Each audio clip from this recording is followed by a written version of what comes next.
TSM jerseys out there in the audience today. No surprise when a team with that level of reputation is going to be playing in the quarterfinals after a bit of a shaky early season. Now they're looking good, and they're here to prove it. And these teams just played each other last week, so they had that tiebreaker match. And there's some things we can pull from that. The Azir was banned by TSM on blue side then, but they've added this GP. Yeah, and the Azir ban is something I talked about on the dive as well, but Febiven has been undefeated this split on it. I think it's a really good ban, not only against the player, but also against the team. How Clutch Gaming have liked to scale more up into the later stages of the game, rely on that team fighting, and rely on him in the 5-on-5s. And they've also been, relying on Apollo to win the lane phase on things like Caitlyn, and they instantly lock that in. That is so fast. Exactly what you want to see, having that champion that you can rely on to be that carry down there. Bans already taken care of course. Gangplank, Azir, Rakan banned out by TSM. Skarner, Swain, Rise, all taken off the board by Clutch Gaming. They also lock in the Sejuani for themselves. Yeah, and I would want to touch on this Olaf first pick from TSM, because Olaf is something that really defines your team, and that being picked so early on means that TSM wants to have a superpower for early game, go for invades with MikeYeoung, and get him an advantage over LirA early on in this series. It's definitely a champion that can snowball very heavily. However, you do have to worry about, sometimes over chasing and letting a lead go away. He does not have the same sort of tank scaling like Sejuani. And a lot of people criticize him for having that fall off in late game, and then the Sejuani has this spike where her effective engage range is very high, and Olaf does have to kind of have that agency in the early game take over. So you're looking at MikeYeoung to affect these lanes, and then the Sion that was picked up here is a flex pick, so TSM are already looking for some early power in this draft. TSM putting some faith in MikeYeoung there in the jungle to get things going with that Olaf, facilitate those lanes, getting where they need to be, but with the Tahm Kench and the Braum locked in for TSM and Clutch, respectively, the supports have both been picked up. We're into the second part of the bans, with Jhin being the next removal from the side of Clutch. Yeah, Jhin going to be taken out here. Ezreal is one that TSM have used quite a lot. Quite a bit. With what TSM are showing right now, though, they have a lot of hard engage. You have the Sion ultimate to go with Olaf, and Abyssal Voyage has been used very effectively for a lot of early game sort of cross-map plays, trying to pick people off. So it definitely looks like TSM are kind of doubling down on that strategy, whereas Clutch Gaming on their side, much more kind of standard setup for them, right? They're going to try and shove down towers with Caitlyn and then rely on a strong front line to 5-on-5 later in the game. And they went for some bans here that have a little bit of scaling to them and can hold up in the lane phase in terms of range, but the Ezreal is something that, like you were talking about, Kobe, Zven has gone towards time and time again. They've played 20 games this split for TSM, 10 of them he has played on Ezreal. That is more than anybody else has played on a single champion in the AD carry role. The next highest is Apollo, who's played 7 Caitlyn. This will be his 8th. Well, we'll have to see if TSM responds to that most commonly picked AD carry with a most commonly picked AD carry of their own. Jhin and Kog removed, Cassiopeia and Camille off the board from TSM's bans, and it looks like Clutch Gaming decided to grab Gnar for themselves. Yeah, pretty good all-arounder for the top side, even if the Sion does end up getting flexed. And yeah, that means that you can kind of counter it with some other things, but with the Camille banned out, you feel pretty safe in that top side. And Zven, we'll see if he's messing around here. He hovered the Ezreal for a while. It does give him a lot of protection, and he has been loving that champion. So won't be very surprised to see that locked in, but he's going to a lot of different things, and it's Varus that he actually settles on after he goes through the AD carry roulette there for a while, with Taliyah being the final pick for TSM. We're seeing Jat stats in action here. Clutch Gaming first pick the Caitlyn, and then TSM again play the Varus. Looks like we are going to have even more roaming. So yeah, TSM, they showed it very early on with the Olaf pick, but they have kept to this strategy in their draft phase, and it looks like there's going to be a lot of early gameplay and a lot of movement from this team. Febiven, though, with the big upset pick here. LeBlanc going to try and put a stop to Bjergsen. Maybe we see LirA with a lot of action around that mid lane. If there's a way that you make a statement in your first quarterfinal game, it's by picking LeBlanc into Bjergsen and saying, I'm going to carry this game. And this is something that he must have had in his back pocket, because he has not played it at all this split. And Febiven, this is a guy that I kind of expect these types of things from. He would pick Zed versus Faker. He killed Faker. Yeah. Solo kill with it. This guy has definitely had success on Assassin. So we'll see if they're able to utilize that in conjunction with some extra pressure, because they might need some more vision, might need some more jungle influence around that lane. The issue here, though, is they have that semi-global comp. with the Taliyah and the Tahm Kench. So if the LeBlanc tries to fall into a split push pattern later, you have to have the LeBlanc and the Gnar in a good position, because you're just going to get collapsed on by these guys who can just show up behind you with these ultis. Not just Taliyah and Tahm Kench, but the Sion as well, able to close a lot of distance very quickly with that ultimate. TSM has a lot of ways to get around the map quickly. Another thing is I actually do like LeBlanc as far as dealing with Olaf sometimes. You know, her having magic damage for burst damage can be a problem, because Olaf will usually build into a Righteous Glory armor item and not want to get early magic resist. And one of the big fall-offs for Olaf is if you have enough burst damage to take him down as he's charging into the team.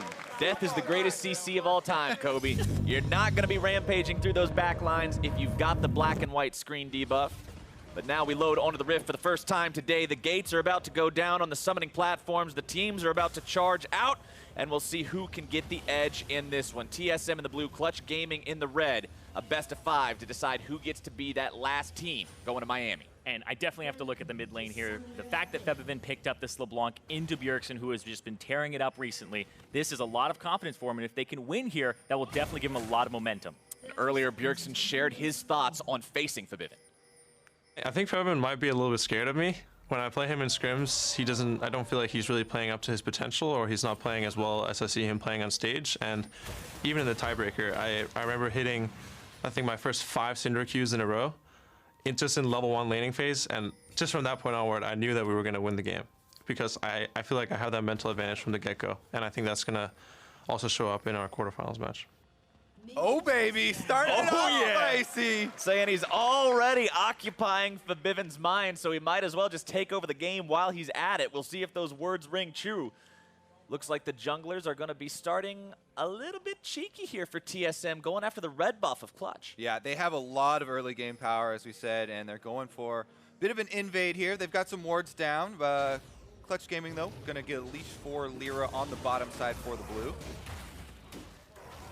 And that red from MikeYeoung will be nice to deny some of the ganking power from LirA there, as well as just giving an extra edge to Mike. We talked about how the Olaf means you want to get going early, you want to affect the game. That's one way to start doing it. And it's interesting, too, because since the bottom lane of Clutch Gaming also leashed on the blue side, that means TSM's bottom side is pushing, and the kind of countermeasures where LirA would go in and try and steal some of the bottom quadrant from TSM are kind of cut off, because mid lane is pushing, bottom lane is pushing, so as a jungler, you can't really make that move by yourself. Exactly. They would have to have information and infer it, and then immediately have them shove. And you can see TSM are preventing that, where Olaf running straight to his red from the enemy Raptors, and Bjergsen is also hovering in this area with the Taliyah shove. So yeah, they're just cutting off all options, and it means LirA's going to get 1 quadrant of his jungle.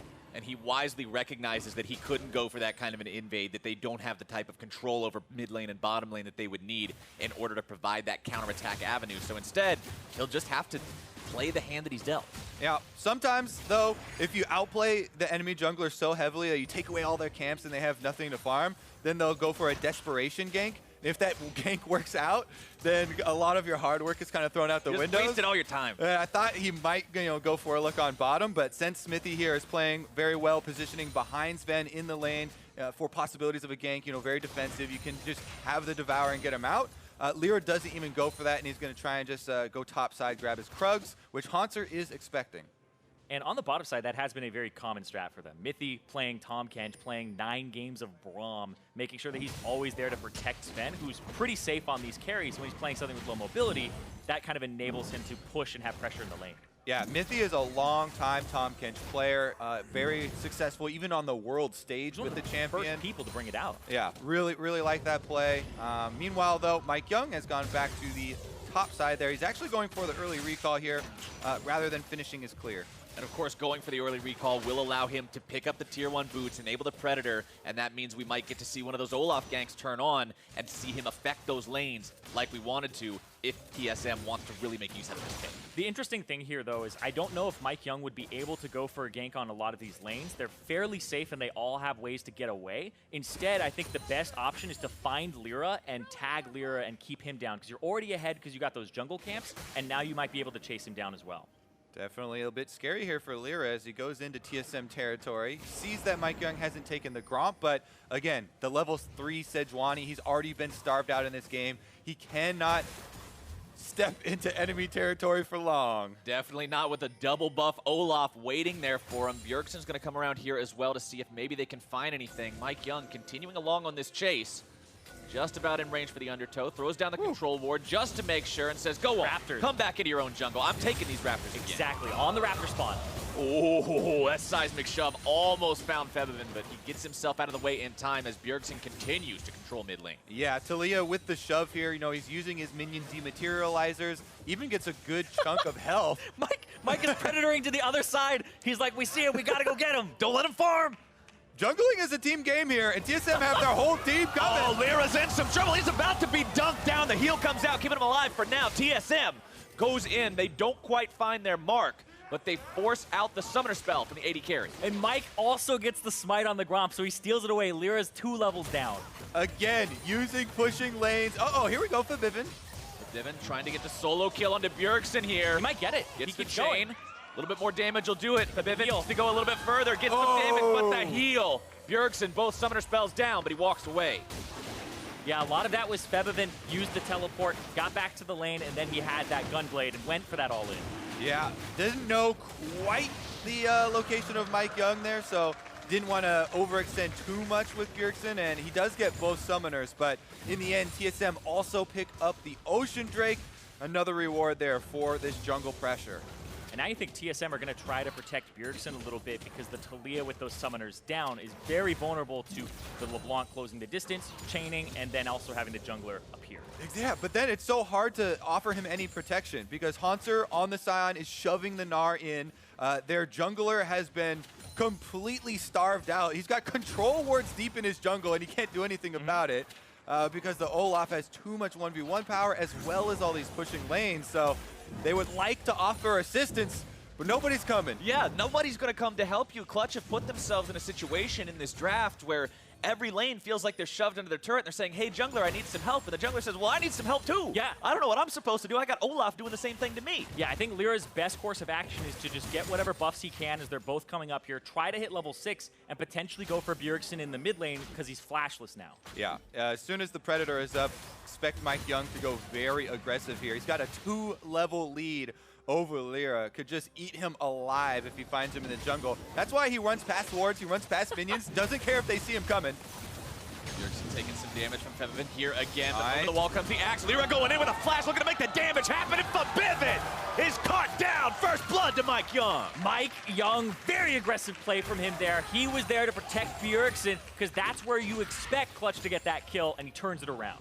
Oh my goodness, now he's gonna go in, take out the blue buff as well. You were looking for Yeah, I love LirA to this. at least get both buffs, but oh, he's gonna dive him instead! He's coming back around. He doesn't have the ulti available any longer. LirA not even level 6, so no ulti for him either. But TSM is relentless in this first game. Yeah, and now Hauntzer's gonna try his hand at it. Tries to get in there, ends up getting behind his opponent, forces the flash out over the wall. LirA will escape from this one. But man, he is just not catching a break today. I don't think I've seen a more aggressive use of the Predator boots at No. all in professional play. It is just on cooldown. MikeYeoung is spamming it just to go across the jungle and find Yeah, him. I mean, everyone's been talking about how insane Olaf, early game is right now, but in combination with team play like this, it is definitely too much for them to handle. Wow, he saw him there as well. He saw MikeYeoung on that ward for just a split second and was not expecting him to flash and be that aggressive. Yeah, I mean, pretty much most Olafs now have been taking flash because you have a lot of speed boosts with the Predator as well as, the Righteous Glory and further items that you're going to build. And you don't really need the Ghost, but some people still, they associate Olaf as a champion with the inability to jump over walls.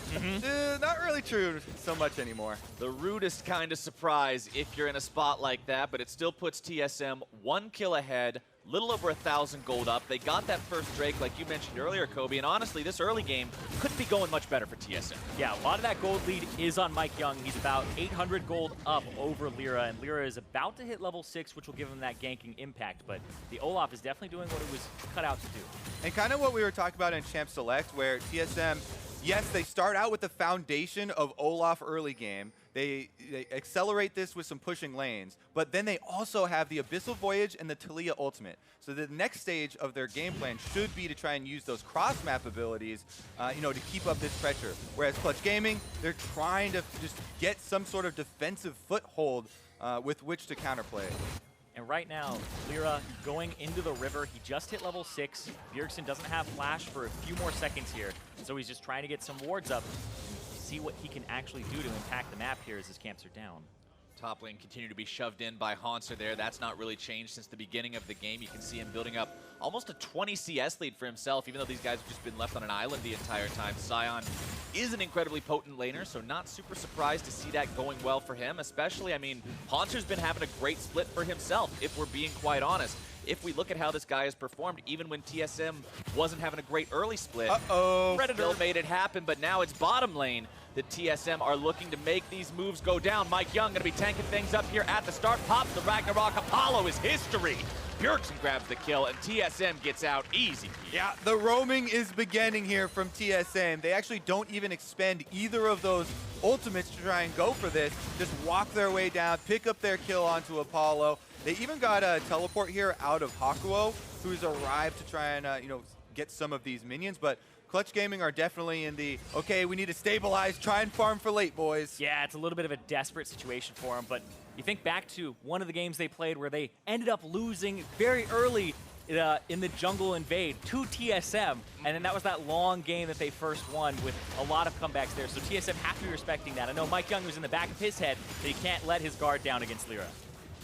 TSM take down the first turret there in the mid lane, build that gold lead up to 3K. Solo gets some damage down onto Hauntzer, popping the ulti just to have a more effective trade, but right now, Clutch just feels like they're on the back foot everywhere, and it's so hard to find that positioning. And pretty much it's off the back of MikeYeoung teaming up with Bjergsen in the mid lane, and during the last 10 games of the split, MikeYeoung had worked with Weldon to get them all on the same page, and you can see he's being incredibly aggressive. He's taking those risks that you knew him for when he first appeared on the scene and having that aggressive play that takes over the game. And now teaming up with Bjergsen, it looks like a force in playoffs. Yeah, definitely the change from TSM that we saw over the season was how well they're working together. When they first saw, the European bottom lane come in and MikeYeoung added to the team, a lot of the TSM losses were very, discombobulated, miscoordination between a lot of the team plays. But as you said, now definitely working in concert. And finding that kind of success now that they've made it into playoffs and now that this team is really hitting that stride, it's got to feel good for MikeYeoung being a rookie like that, stepping up, meeting those expectations, and having TSM be this team that works so well, despite what people might have said, oh, is he a rookie? Is he going to be able to play? Well, right now he's playing. Yeah, he's definitely playing. This is his first playoffs that he's played in. But you go over to the Clutch Gaming side. This is Solo's first playoffs, and this is also LirA, Apollo, and Hakuho. They were in playoffs last split, and everybody was doubting them. They came in as well as one of those bottom seeds, and they took CLG to 5 games. I remember that. I lost my voice on that series. It was that was great at all. So they have the potential to show up in these series and when it matters. They haven't been able to go the distance, but they have been able to bring TSM to the brink forward because they do have match record over them so far, 2-1. Yeah, very interested to see how best of 5 adjustments come into play here for Clutch Gaming. But in this one that we're sitting in, TSM have such a huge lead early on, so definitely going to see what sort of defensive play Clutch Gaming can try and have. Rift Herald, though, has been popped on the bottom side. This is after a Mountain Drake pickup, and looks like Clutch Gaming are going for the top side play. All right, Clutch won't bother trying to defend bottom. Instead, they're looking to make a counterattack in the top lane. Hauntzer wanting to get away, but he still goes down. Derailed as he tries to get away, while bottom side Apollo will be left to defend against Shelly. Yeah, they make the counterplay on the opposite side of the map. When you put a lot of people on one side, your other side is vulnerable. Hauntzer was not completely respecting that. They punish him for it, but they don't lose a turret because they have to return to their lanes. Good roam there from Febiven. He's got the fully completed Hextech Gunblade upgraded and was able to pop Hauntzer fairly quickly on that top side road, getting some much needed gold for the Clutch Gaming side. I mean, if you look at Hauntzer's itemization, it's a frozen heart. That's a lot of armor, but that's not going to do anything against a dive like this. Yeah, you see, he comes through. They even have LirA coming to this top side here, but Solo leaps, gets the stun, and then the knock into the wall. So there's no flash until afterwards, and the chain had already connected there. So Hauntzer, it looked like he wasn't expecting to be dove, but he also just got CC locked and didn't flash in between it. That's at least putting Clutch Gaming on the board now. They're down in turrets still. Yes, the objective count is a bit troubling at this point, but they've shown that they aren't just going to sit back and allow TSM to always be the ones dictating where the plays are going to happen and how the game is going to flow. They've shown the ability to strike back. Yeah, Clutch Gaming, they aren't really a team that takes over. They actually have the lowest first blood percentage in the entire league at 20%, but they also average the lowest amount of deaths for any team in the NALCS. TSM is actually second to last, so they both average around 7.5 deaths per game. So Clutch, they know how to not give up a whole bunch early or more than what they have to give away. Yeah, they've talked about focusing very heavily on vision denial and trying to stop their opponent's plays. Now you can see there's a bunch of control wards they have on the bottom side. The top side is completely dark for both teams, but they're trying to implement those defenses on bottom side to stop the bleeding as well. And Febiven looks like he's on the move once again. Yeah, they ping him out as well, and you see Hauntzer back up. Because Solo has that flash advantage, it's just always something in the back of your head as a top laner. If you mess up your flash and you still die, you're just even in a worse position where you just have to keep giving up lane pressure over and over again. So now the CS is actually swapped, and Solo is winning. Speaking of questionable positions, TSM putting the bottom lane of Clutch in a situation like that right now as they send 4 men down to the bottom lane, put the last couple shots into that turret, and take yet another objective for themselves.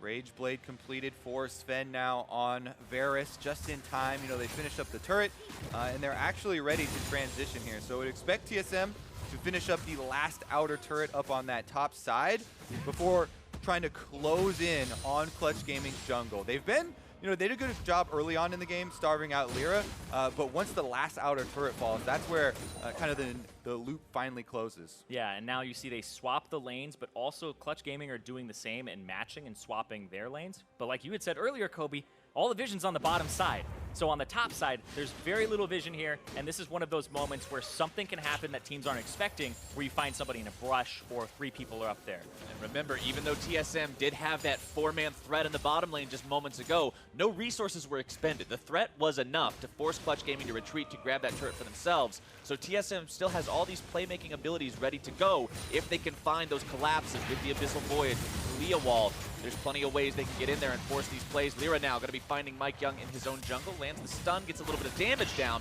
and Mike's forced out. Yeah, speaking of, playmaking, Bjergsen did rush the Luden's Echo on the Taliyah as well, so he's definitely looking to have a high impact. In addition to the ultimate getting him there, he wants to have the damage when he arrives. And TSM, they get MikeYeoung out of the jungle without having to pop his ult or anything. Oh, there they go. Dive. Top Top lane. side, 1 versus 1. Not going to turn into a whole lot just yet. TSM looking to shove down this tier 1 in the top lane. Apollo getting some damage down to Bjergsen, who's going to be caught out for now. Keeps himself alive with a stopwatch for a little bit longer. Solo's mega! MikeYeoung in retreat. Solo's able to come into the back line with the Mega Gnar, now having to hop away. Clutch Gaming trying to get themselves back now. The health bar is getting pretty low. Apollo still finding some free firing time off to the side. Hauntzer's not able to get the ulti the way he wants. And both sides back out. Yeah, at the start, that's an ultimate from Mithy to get both summoners from Apollo, but then it just ends up being this trickle in where everybody's not able to find exactly what they want on the engage. Yeah, all ultimates blown in the entire game. Zven also blows both of his summoners in the end. Mithy as well, trying to save Bjergsen there.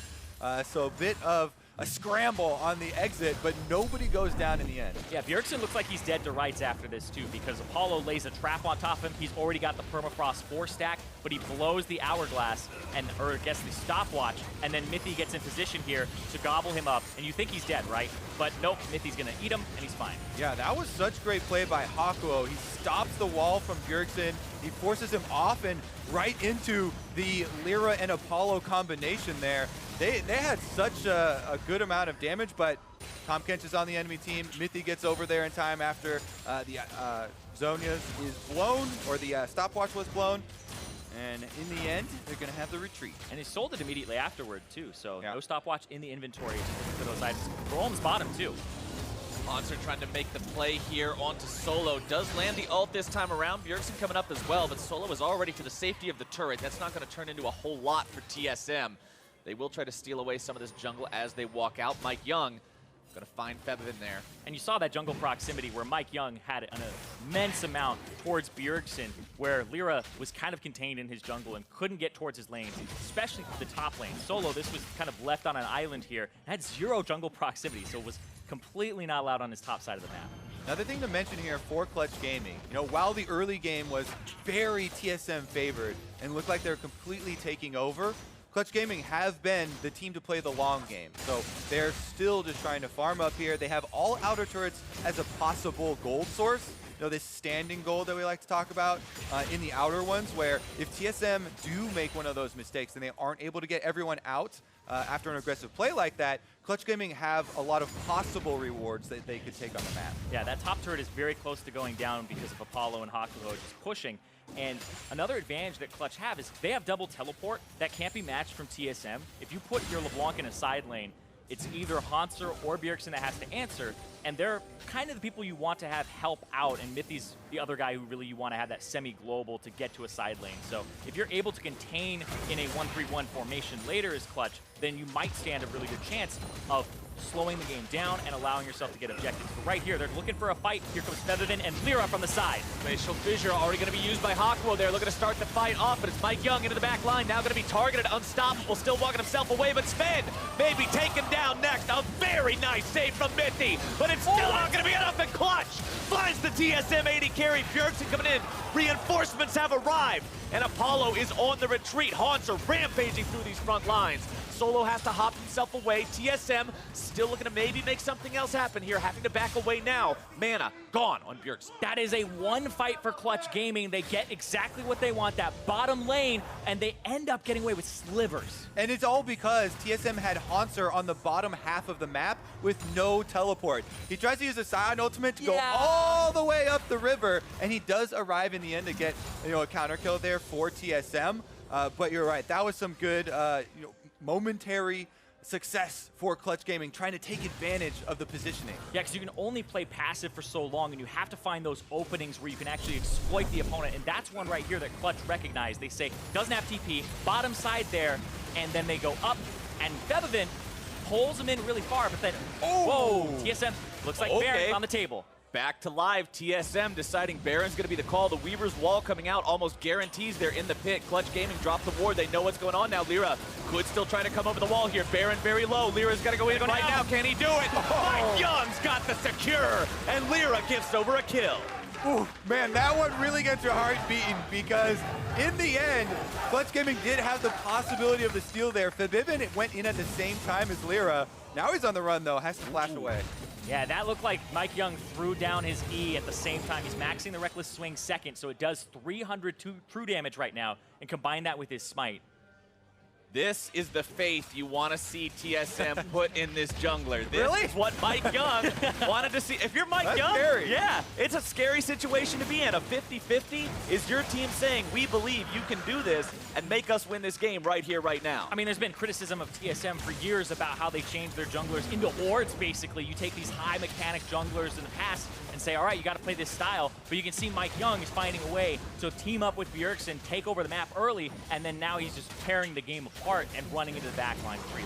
Whenever I see something like that, all I hear is, you better not mess this one up, You boy. better not miss it. Oh, it's going to be bad if you miss it, but he didn't miss it today, and that means TSM are now set up in a fantastic position. 4 turrets to 0, 6,500 gold lead. Clutch has put up a very respectable defense so far, and before that Baron play, they had even won the fight in top lane, but now it's a whole different ballgame. Yeah, exactly. Because TSM do get the Baron off that, they also get the kill onto LirA. Now they're all just full out siege mode here, pushing in, getting a lot of extra gold, and this is going to definitely bridge the gap through the mid game for them. MikeYeoung will continue doing what he's done the entire game long, getting into the jungle of LirA, putting down some wards, controlling everything, and mithy now having the banner of command puts TSM where they want to be for this push. Exactly, he just used it, and there's not really good wave clear on the side of Clutch Gaming. They can't really reach that. It's up to Caitlyn, and that's about it. Yep, tower's starting to melt here. TSM now at the inhibitor turrets, chunking down Hakuho as well. Hakuho half HP, Solo half HP. Hauntzer just continuing to push up as the Weaver's Wall will zone Clutch Gaming away.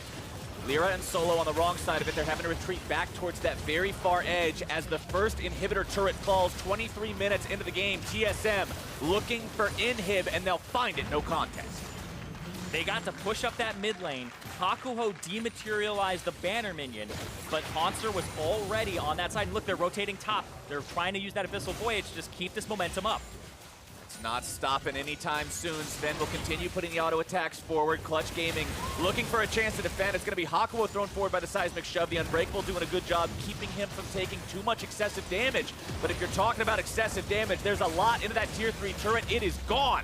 TSM get themselves another entryway towards an inhibitor, but they'll back away before they go for that second one. And there's no more minion dematerializers left on Clutch Gaming, so if they have to deal with another one of those sieges, there's not going to be an easy way to actually put a stop to that bannered up minion. Yeah, you're Clutch Gaming, you're going, I at least hope we make it to the next Baron and that next situation. Like, that would be great if we were in that situation.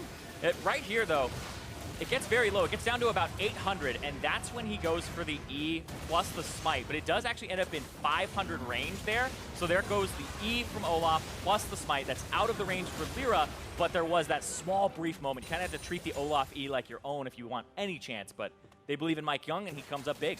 Yeah, Reckless Swing is definitely one of the quicker true damage spells to be able to combo with an epic objective like that. But even so, whenever you're trying to do that, you have this panic mode that does set in there for that split second, because you did see there was a frame there at least, where there's a chance. Great job though for TSM to secure it, and now they've got a pretty much open field to work with here, just clearing out the Clutch Gaming jungle and trying to push these minions in, because supers are already headed bottom. 9,000 gold ahead. One lane of super minions already pushing up. 6,500 gold of that lead coming from the Baron power play they secured only minutes ago. And they've got complete control of the entirety of the map. The cupcake line is set up. Apollo's going to try to defend behind that, but TSM's not even super concerned about it, to be quite honest. Febiven and LirA trying to do something against Hauntzer here, 2 versus 1. That's gotta be a misclick. LirA not wanting to expend that resource there with the hourglass, but that just means now that's one less resource for TSM to have to worry about and consider as they continue to push towards this second inhib now in the top lane. Yeah, I always like the idea of buying a late game stopwatch to make a big play, but more often than not, I don't think that was it. Messing up the key binding there. Here we go though. Now it looks like Clutch Gaming might try and make a last stand here. He's going in. Glacial Fissure on towards TSM, gonna be completely denied by mithy's ability to keep these carries safe once again. And mithy has honestly done an incredible job protecting the people who matter on TSM in all the big moments this game. But it's Solo who's able to go in, gets the Mega Gnar ulti down onto a couple different people, but TSM mounting their own counterattack, grabbing the kill onto LirA. Solo's gonna be next. And there is no way for Clutch to stand against this gold lead.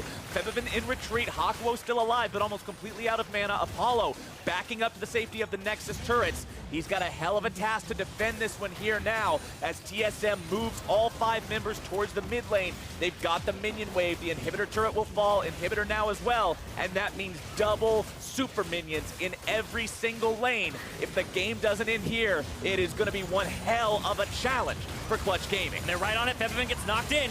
Febiven having to flash away from the seismic shove after it does manage to throw him backwards a little bit. Nexus turret number 1 already out of the picture. TSM continuing to push towards the second when they've still got another 10 seconds before Solo's back alive, but they don't want to risk anything. Yeah, they decide to just back up, potentially reset here, and go for the Baron that's up in 50 seconds. And that's a very kind of safe call here. I like this where Hakuho blocks the wall so everybody can actually walk around after. But Clutch are just so far behind that this fight is just overwhelmingly in TSM's favor, even when Febiven jumps on Bjergsen in the back. Yeah, Bjergsen got a nice seismic shove there as well. Huge chunk on that front line, and they're easily able to deal with most of the base. TSM, you're right, there are these objectives that are coming up on the map. There's a possibility that they could just go into the base with all the super minions coming in. But in the back of your mind, if it's a playoff game, you want that like 0.01% chance that they win a team fight against you. Probably not. So they're going to even take the Mountain Drake right before as well. It's pretty much just taking care of business here. I was looking at how TSM play these games out. They average the second longest game time out of any team in the NALCS. So even though they ended up in 3rd at the end of the season, they still play relatively long games because they are very methodical once they get that lead. They'll look to close this one out shortly after picking up Baron buff number 2. Clutch Gaming will probably go for a contest here, because if you don't, you just lose anyway. Well, they're halfway out on the map. So. All right, that's further than they have been in a little while now, as Hauntzer eats a little bit of damage, but that's still the tank. You don't really mind too much. He's got the Warmogs that'll heal him right back up. Baron for TSM. Inhibitor respawn for Clutch, so no But double how much supers longer now. will it be there? Exactly. It's the silver lining here where they don't have to defend all 3 lanes, just 2 for now.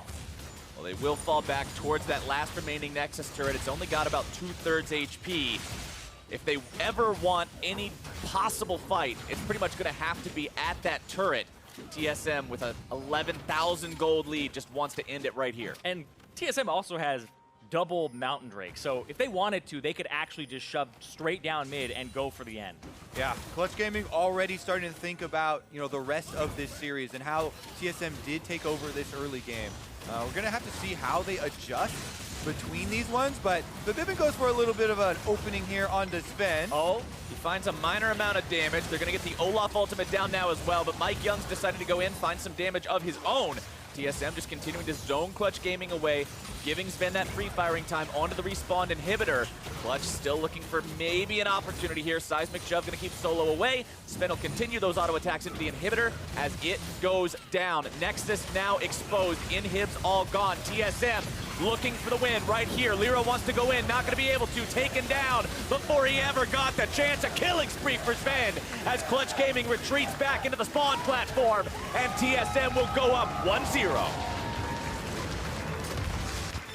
It's just a dominant victory from TSM from start to finish with the control they had. I felt like LirA didn't even get to play League of Legends. Yeah, biggest thing about this game is that TSM show they can play around the super early game snowballing of Olaf. Really good strategy as far as the pushing lanes, you know, also playing to the strengths of those champions, continuing at the invades. MikeYeoung doesn't care about any sort of vision on him, just goes to deny camp after camp after camp, and they really were able to have such a dominating early game that even though it came to a little bit of a, you know, possibility of a 50-50 later on, pretty clean victory there. Yeah, I don't always like to look at draft and be like, that was kind of the biggest thing they need to change, but I think the way they set up the level 1 and the jungle and the protection might be what they kind of take from this game for Clutch. Not a lot you can take past 5 minutes. Before the Rift and on the Rift, it was a good showing from TSM, but now to hear more about that game 1, let's send it over to the State Farm Analyst Desk. Thank you very much, gentlemen. No surprise that TSM is out hot here in Game 1 of a best-of-5, where they are very much favored against Clutch Gaming, and ultimately winning in fairly dominant fashion. That said, it's played in somewhat contrast to the win conditions that you laid out, Mark, right? You had talked about LirA needing to put the hurt on MikeYeoung, and yet it completely reversed in this game. This is kind of They're why. not going to win if that happens. Yeah, that was kind of why you needed this win condition, because TSM, they have the stronger laners. They get about a bunch of pushing lanes, or at least lanes that go even, and then they get the better jungle matchups, so they can do stuff like this to LirA all early game. Exactly. They shove in early. Bjergsen even throws down a workaround to get some harassment. And then TSM never shows that they've left. So Clutch has to kind of guess. And LirA doesn't want to run into a red buff Olaf, so he does a very conservative clear. But then this gets super punished by TSM. Because, like, one thing that could happen oftentimes when you're starting the enemy's red is that LirA could just go take TSM's red. But he's worried that MikeYeoung is just going to go straight red to red and push him off. But Mike actually takes some time, takes the Raptors, then ends up going red to red. So all this time that LirA's like slowly clearing his blue side, Mike is getting rid of all of LirA's options. And what's interesting about this, too, is because he's taking the Raptors, he's going to know the exact timing on those. And so LirA, I think, makes the best of a bit of a bad situation. He could have gone for a riskier plan, but this is one of the safer ways to do it. He takes everything that he feels safe taking on the bot side, including the Scuttle Crab, before recalling top, and he knows his Raptors in red are gone, and that's when he goes and takes his own Krugs and things like that, too. Yeah, there's the clever recycle there where he then stole, as you say, the Raptors and the Gromp afterwards. But that kind of set the tone for the rest of the game there, where everyone was also shoving up to help MikeYeoung make those invades. I mean, you saw it even at level 1. Taliyah had already pushed the lane in so that Olaf could run straight through mid lane back to his own red. You've got a Sion who doesn't have a ton of trouble pushing, as well as a Varus who can wave clear. And so much of the early game was about the lane control for TSM. The first turret going down being that mid turret for Clutch Gaming. But ultimately, a few skirmishes showed that Clutch Gaming has some life in this game and in this series. They could have been able to win this if they weren't already 3,000 gold behind. They still come out the better in a 2-for-1, but they did not actually have any pressure on the end of this fight. They had already lost their bot turret, and then they go for this Baron Force, which might look pretty risky, but it's actually really hard to combo this correctly because they didn't have great vision on it. They try and go over, and MikeYeoung, with his E smite combo, can do around 1,000 damage. And it's like, do you think a team that's behind, collapsing as fast as they can, combo better than one guy by himself with true damage? Probably not, so it's still a bit of a risky Baron, but I don't hate it. Again, I think there is an argument to be said for if your chances of winning the game are already 90-10, why take a situation that's 70-30 and could put the other team right back in it? So there will be some questions raised around that Baron. Ultimately, they did secure it, and they looked good for it. It was an easy closeout from that point onward. Yeah, and I think a lot of it also factors into confidence. LirA has not been good at Smite the whole year. In the game that Clutch Gaming actually did beat TSM, it was a Baron steal, and that was off of MikeYeoung having bad smites. But when I think about that play in particular, as Mark said, it was an 876 health Baron. MikeYeoung's E does about 300 damage at that point, and his smite does 80 more damage than LirA. And the fact that Mike hit it from 876 to 0 in essentially a frame meant LirA never had the chance to smite it. So yes, it could be bad. But if TSM is trusting Mike and Mike says, Olaf has great Baron secure, I can spike it from over 1K, then they're just going to do it. And to that point, like when Jao was talking about his win condition being, think of this as a serious matchup, don't be overconfident and play aggressive. Like, this is a good mindset to see. Maybe it's not the perfect play, there's safer options, but if you're TSM, a team that sometimes struggles with being too safe, go out there and make a play like this and show confidence as a team that, like, yeah, Mike's got this. I'm not even worried about it. I'll Taliyah wall early, whatever, we'll get this Baron. Yeah, definitely could have done better. I'm not saying, like, TSM clearly knew this was a 100% play. Right. But there's times when you're playing opponents, whether it's in the semifinals or later this series, you're gonna have to and you take a have to risk. make a Baron rush. Yeah. So you need to have confidence in those situations, and this is not the confidence they had earlier in the year, for sure. Well, we're one game into a predicted 3-0 victory here for TSM, so I kind of want to keep track of the over-unders as we called them out throughout the day. Obviously, we saw that Bjergsen did not die in this game within the first 15 minutes, and so therefore is still under that 0.5 with at least 2 games to go. The forward percentage for Febiven, pretty low. Far below that 17.5 mark. That we I had called talked under on about. forward percentage. I thought you called over. No, you called over because you said he should play aggressive because that's how they got to win. You guys have right? these reversed. I called over on Bjerg dying. Jack called over on 4. Well, we're checking the tapes on this. Somebody give me some confirmation. Am I crazy? I'm the one who said so. Bjerg was going to die. I don't know. You did, and then on this one, We'll You're figure that out. backwards, dude. Don't You worry, don't even we'll know figure what it you out. picked. We'll come back and I'll make sure you know who's wrong. And then, of course, we've got the overall number of kills in this game. We're not at nearly close to 48. I called over 48. You called over 48.5. We'll continue tracking scared. that as this was a relatively quick game and therefore somewhat low killed if we are to go to only a 3-game series. We are going to step away when we return. It's Clutch Gaming trying to get their revenge in Game 2. Don't touch that browser. I called over. I called under.